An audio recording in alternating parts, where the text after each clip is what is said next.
Welcome. I'm Hannah Stewart. And I'm Tony Selden, and this is our special feature of Western Connecticut State University's men's football team. This is Relentless. All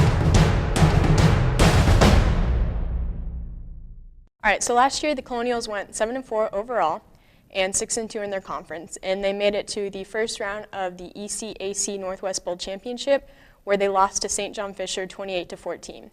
And they did this all with having 3 of their captains injured, QB Will Arndt, defensive end Nick Tulloch, offensive line Johnny Medina, and they also had a wide receiver out who was David Plaza. So it says a lot that they had all these injuries, their captains were out, and they overcame that and still managed to have a winning season. With a team like this, with such senior leadership, it's very, very impressive what they did, but it really speaks to the integrity and the character of the team. So to have such injuries, as I mentioned, and as you mentioned, Hannah, and to still have the success that they did for the second consecutive season, following some struggles early on the first few seasons, most recently, it's very impressive to have a team like this to do the things that they did. They were led offensively in total rushing yards by Torrey Mack, who rushed for 1150 and 18 touchdowns. Following the rushing charge was quarterback Mike Nickel, who came in to replace starting quarterback Will Arndt. He ran for 632 rushing yards, threw for 15 touchdowns, and he also threw for 14-10 at a 53.8 completion rating. So that was very impressive also on his end. And Mike Nichols only a sophomore, so Right. to have a sophomore lead the team, 15 touchdowns, that's pretty impressive. Defensively, they were led by Delshawn Wilson, the defensive back who had 60 tackles for the team. Bobby Durham is in the back as a cornerback, 31 tackles and 4 interceptions, and they're anchored by big Raheem Williams, who had 38 tackles for the team. And Raheem was the only captain that didn't get injured this season. So we went all access with the team, interviewing head coach Joe Loth, defensive captain Raheem Williams, and we also got some inside footage of some spring ball practices.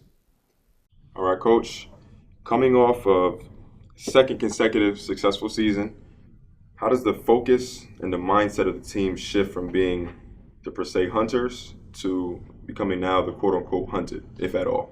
Yeah, that's a good question. Kind of our theme in the off-season, you always kind of have a theme going into things. And the last 2 years, we finished second. We went to a bowl game the last 2 years. We finished second, didn't win our league. So our perception is we want to go from being a good program to being a great program. So that's kind of our thought is we want to change kind of our mindset that second place isn't good enough. Right. That we want to win championships. So that's kind of what we've adopted as far as our philosophy. All right. So how does that impact spring ball, which just finished up for you all? How does it impact off-season workouts, summer workouts that you all implement for the guys? Well, I hope it just provides a little bit, just that little extra motivation you need. And, part of hopefully going from good to great is us bringing back the majority of our guys. Being more junior, senior laden and playing almost all juniors and seniors means our guys kind of understand what we call the WestCon way a little bit more. So we always talk to our seniors about downward teaching.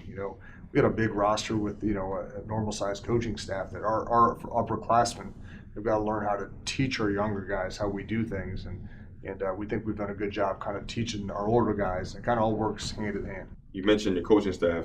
Coaches often receive the majority of the blame and the least of the praise in sports. So how difficult is balancing and handling that? I don't know if there's, as a coach, the biggest thing you realize is you just can't worry what people say or think or any of those things. So to me, it's not a big deal at all, but that's how it should be. I mean, besides the head coach, the other guy that's very similar to that is the quarterback. I mean, the quarterback's going to be the guy that gets all the blame when things don't go great, and a lot of times, they're the guys that we try to talk to those guys about kind of making sure everyone else gets all the credit. So what kind of emphasis do you all put on senior leadership, upperclassmen leadership, and making sure that the younger guys, the freshmen, the recruits that are coming in, that they're all on the same page, that they're all doing what they're supposed to be doing, not only when they're on the field and in the weight room, but also outside, off the field, around campus, in the classroom, that sort of thing. What kind of emphasis do you all put on that? Well, it's probably the most important thing for us to have a great year is when it goes from the coaches setting the rules and the coaches laying down the law to where the upperclassmen, I tell them all the time, is once they start really learning how to hold each other accountable in the weight room, off the field, on the field, how we practice, it's upperclassmen accountability is the key to ultimate success. So last season, you all went 7-4, made it to your second consecutive bowl game. What is the biggest goal or objective now going into the 2015 season? You mentioned, of course, becoming a great program, but more specifically than that, what is a key aspect you all are focusing on? Well, I think first of all, we try not to speak about wins and losses. We try to talk about the process as much as anything else. Our guys are doing the things that they need to do on a daily basis, to be successful. And I don't know if we're doing anything different than we've done before, except for the main thing is just being a year older and having everybody back, and hopefully that our process of doing things in the weight room, in the classroom, and all those things are going to take us to that next level. As a leader, what is most difficult about handling team success? Well, the most difficult thing is to make sure that everybody on the same page, just keeping everybody accountable with just the simple things like being on time, working out, all the simple stuff, just going to meetings on time, everything like that. So how do you handle, say, a player who's not all in?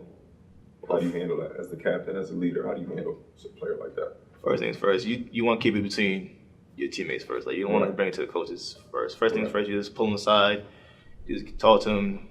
Basically, you should just be able to just talk to him, and he'll understand the picture, get the picture. After that'll be fine. Right.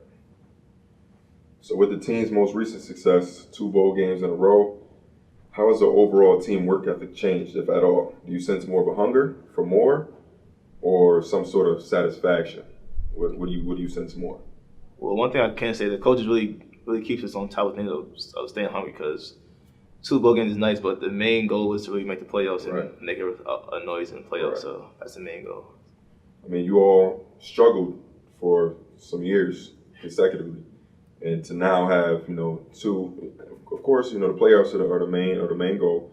However, 2 bowl games is nothing to sneeze at. So I know that's got to feel good, but at the same time, you've got young guys on the team. You don't want them to say, okay, well, this is just how it is. When I come to WestCon, we just win, and you kind of get some sort of complacency going on. So I know as a leader, that's got to be something that you really have to drill amongst them, is to never be complacent, never be satisfied, continue to strive for more. So how is that, not necessarily with the whole team, but with the younger guys? How difficult is that, if it is?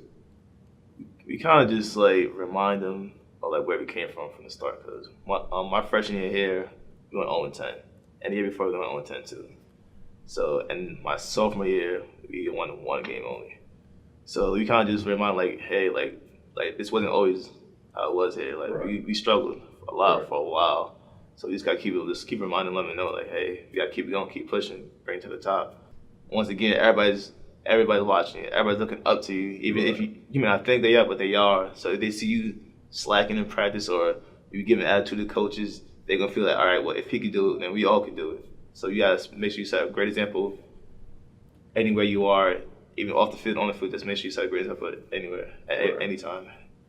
How much emphasis you all put on your character off the field? Because that is a large part of what plays on the field, is how you carry yourself off the field. So how much emphasis do you all put on as a team? How much emphasis do your coaches put on you all, especially as leaders, to kind of build that culture of when you're on campus, when you're in the classroom, how you handle yourself? So, because that ultimately is a reflection of your team. So it could be one player that's not handling themselves the right way. It reflects on the team as a whole, from the top of the coaching staff all the way to the last player. So how much emphasis do you all put on that? Well, one thing Coach Love makes that a big priority with carrying ourselves off the field, being a good person when nobody's watching, integrity, same as that. Just keep good integrity and just be helpful. We do a lot of community service throughout the whole season to build our image around campus, to make sure there's no problems, anything like that. Right. Your games are pretty packed. Do you feel that the work that you all do amongst the greater Danbury community, greater New York community, do you feel that has an impact on the attendance? I mean, you guys do camps, you do toy drives, clothing drives. Do you think that gives of course it gives a positive message, but do you think that kind of enhances yours attendance to games? Yeah, I do. I do. Because even at the time when we weren't winning as much, we still had fans. But now that we're winning, and I feel like no fan wants to come to a game to see a team that's just a nasty team. They just have no character, no nothing. Right. So I think it does help a lot. I always think fans help us win games and pull through, because there's nothing better than the atmosphere of a packed crowd. Nothing better than that. Because just to know that y'all already had fun there. So now we gotta ball out for them. Mm-hmm. So what do you believe is your biggest challenge going into this upcoming season? Our biggest challenge would be team chemistry, just to keep it together. Because we have the talent. All the talent is there at every position. Now we just gotta bring it together and just learn how to close out games and finish games out. And just get over that hump of being second place, just get to the first. Right. So yourself as a leader amongst your other captains, along with your other captains, what is, I would say, aside from a biggest challenge, how do you all truly put that chemistry together? How do you all truly form that bond on the field? Is it more off the field, or is it team workouts? What really creates that bond that's going to take you all from second to first, as you mentioned? To create the bond, that has to be off the field first. Just being able to hang out together. There's some things that's hang out in the cast together. Like, the bond comes from off the field, because when you're on the field, that's kind of forcing the bond. But once you get off the field, everybody tends to go their separate ways. But once you're off the field, you gotta come together. Just some things, just playing pickup basketball, going out to eat, stuff like that. That's where we come into place. All the field, like, all right, yo, just everybody get a game of kickball or whatever. Just keep everybody close all the season, even during the summertime. That's the hardest part sometimes. Everybody goes their separate ways at home, but as much as you can, just try to get everybody at least once a month, just come up and hang out together. If you had to sum up your team in one word, what would that word be? WestCon football is relentless. We're relentless. Relentless. Relentless. Relentless. Relentless. I don't know, I've never thought of it in those terms. Relentless would probably be the word I want.